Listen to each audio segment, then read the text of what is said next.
Hello, my name is Dr. Gretel Davidson. I'm an anaesthetist and pain specialist from here in Sydney, and I have the great honour of having the opportunity to speak with some of the royalty of pain medicine amongst the world, Professor Amanda C. Williams.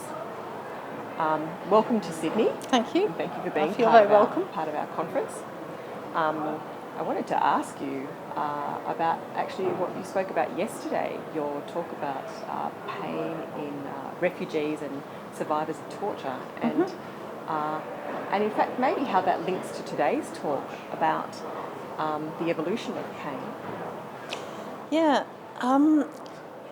When I became a psychologist, I thought it was all about making things better socially, and I quickly found it wasn't much to do with that, and I wanted to do something that really mattered, and it seems to me that torture is clearly wrong.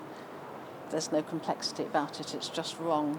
And so I started to get involved. I went and worked for a charity that treats torture survivors in the UK, and I was already working in pain, had been for a long time, and it seemed to me that people weren't taking pain at all seriously in the torture field. They were writing it off as a symptom of PTSD, post-traumatic stress symptoms, and telling people it would just get better if they got treated for post-traumatic stress. And it seemed to me there was lots and lots of chronic pain in people who are otherwise not our usual chronic pain patients. They were young, they were slender, they were, despite what they'd gone through, in reasonable physical condition.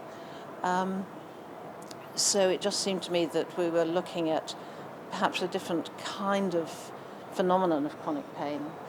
And at the same time, in my evolutionary work, I found lots and lots of work on empathy, and of course it's very appealing looking at empathy in humans and in all sorts of animals, and a lot of evidence of empathic behaviour in animals, including towards other animals in pain, but also some real cruelty. And if you look at primates, they can behave appallingly to each other, and of course so can humans, but there's almost no research. Cruelty is really hard to research. Some torturers write quite full accounts of what they do and who they do it to. Some even film it. The Americans have written a handbook that you can get. The CIA have written a handbook on torture, which details it. And yet it's really hard to put this into research context. So I'm kind of grappling with both. But in the torture field, I found that people who work with pain are really interested in trying to do better with pain from torture. I've had a very enthusiastic response for trying to get better at it. In the torture field, I'm still struggling to get people interested in pain and not just focus on mental health. Interesting. I imagine that it's something that's actually increasing in our awareness around the world in recent years to decades. I think so, and I think the fact that we see, whether it's on social media or actually news bulletins, we see people doing dreadful things to each other or being rounded up, and you dread to think what's going to happen when they're away from the camera. It does become more immediate, but at the same time, somehow the number of refugees that are arriving in countries and the governments, certainly in the UK and elsewhere, making it seem like they're a threat to the existing population. They're somehow coming to take away our jobs and our houses. And yes. Doesn't make it easy for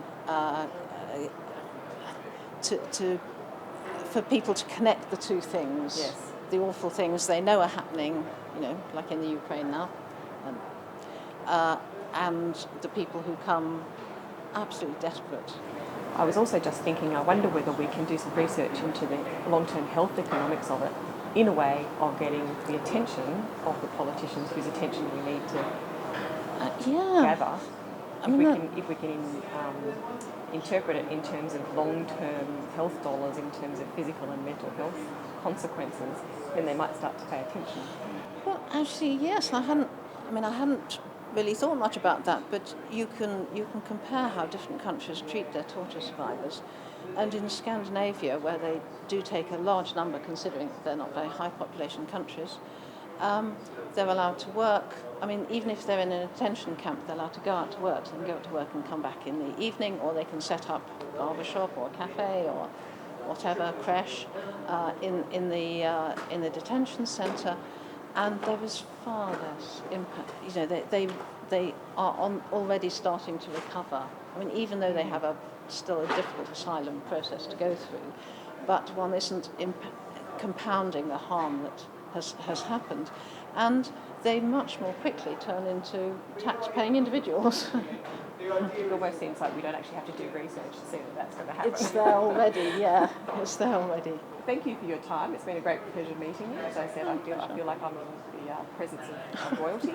And it's been lovely to meet you, and thanks for sharing your wisdom with us. It's been great to be invited here to do so. Thanks.